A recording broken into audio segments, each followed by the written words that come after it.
Olá, bem-vindos a mais um Deep Dive. Hoje a gente mergulha num tema fascinante, né? Como a psicologia, tipo, as emoções, os vieses, as pressões todas moldam o processo judicial aqui no Brasil.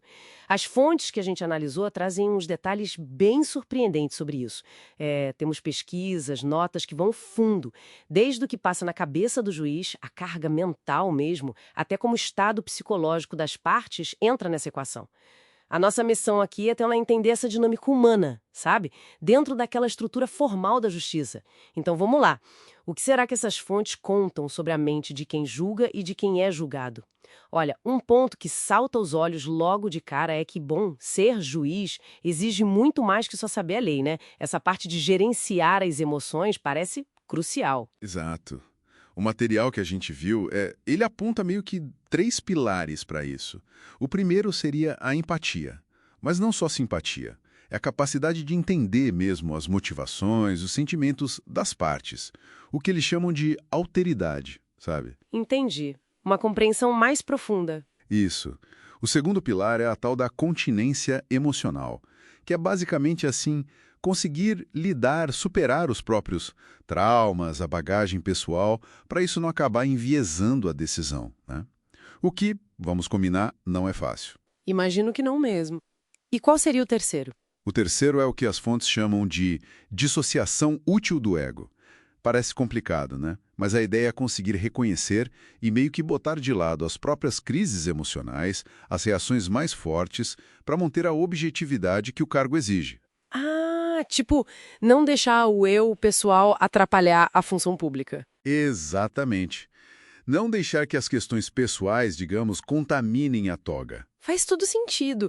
E, bom, as fontes também deixam bem claro que existem muitas pressões que dificultam isso, né?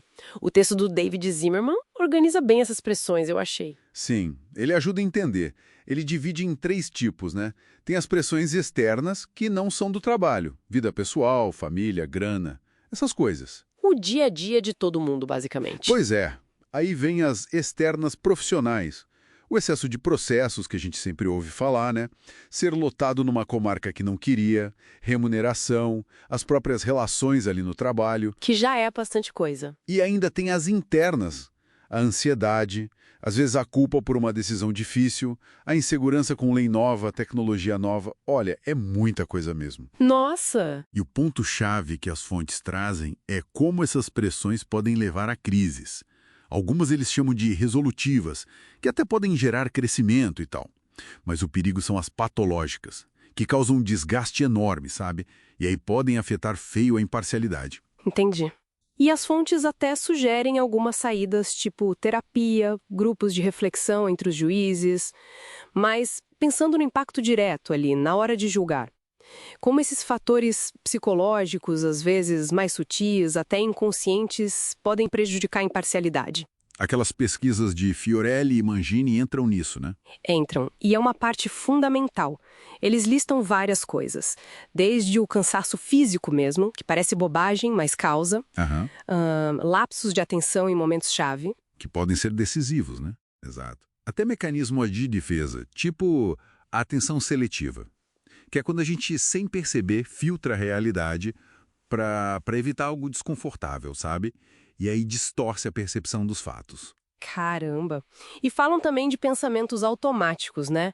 Tipo gestos ou reações que tiram o foco. Isso. E crenças muito arraigadas que funcionam como se fossem viseiras mesmo, impedindo uma análise mais aberta e até o que eles chamam de esquemas de pensamento. Esquemas de pensamento? São como padrões mentais que vão direcionando as decisões, sem que a pessoa se dê conta. É quase como um software rodando ali por baixo. Uau! Isso mostra como a imparcialidade é algo frágil, talvez, que precisa ser constantemente construída e vigiada. Exatamente. Não é um estado dado, é uma busca constante. E se a gente conecta isso tudo, o juiz não pode olhar só para dentro de si. Ele precisa também estar atento à psicologia de quem está ali no processo, né? As partes, Com certeza, as fontes destacam muito isso, a personalidade de quem está litigando, as dores, as angústias que a pessoa traz, até questões psiquiátricas mais sérias.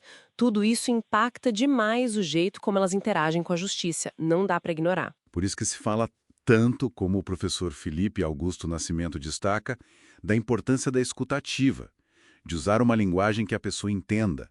Por parte dos advogados, defensores, é essencial para que as partes se sintam de fato ouvidas, né? E não só cumprindo um protocolo. Para que elas participem de verdade. Isso. E aí a gente chega na questão da verdade, que já é complicada por si só. A psicanálise fala que é subjetiva, no direito tem aquela divisão clássica, né? Verdade real no penal, verdade formal no cível. Mas as fontes meio que complicam essa visão, né? Sim, elas alertam que essa divisão pode ser uma simplificação. O Turinho Filho, por exemplo, ele defende que o foco deveria ser na verdade processual. Verdade processual. O que seria exatamente? Seria aquela verdade que é possível construir ali dentro do processo, com as provas que foram apresentadas, sabe?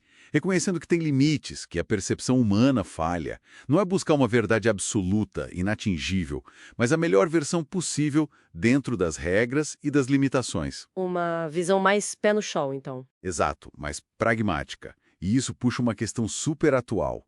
E as novas tecnologias. Inteligência artificial, análise forense super avançada. Como elas mexem com essa busca pela verdade processual? Boa pergunta. Elas trazem mais dados, talvez mais objetividade? Trazem novas ferramentas, sem dúvida, mas exigem também uma interpretação ainda mais crítica, né? Não é só jogar o dado ali. Entendi. Então, juntando tudo isso que a gente conversou, o que fica, né? Para mim, fica muito claro que o sistema de justiça não é nem de longe uma máquina fria de aplicar a lei. É profundamente humano. É isso. Totalmente permeado pela psicologia de todo mundo que está ali. A justiça, a imparcialidade, elas não dependem só da letra da lei.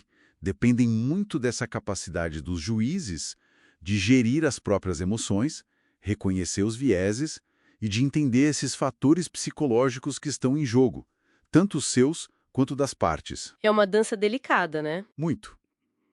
E a busca pela verdade processual é isso, uma construção cuidadosa, sempre humana no fim das contas. E para quem nos ouve, fica talvez uma provocação para pensar: se essa verdade no processo é tão ligada à percepção humana com todos esses filtros psicológicos, como que ferramentas tipo IA, que processam informação de um jeito totalmente diferente, não humano, podem realmente mudar essa busca? Quais os riscos e os benefícios de trazer essa outra lógica para dentro do judiciário? Fica aí a reflexão.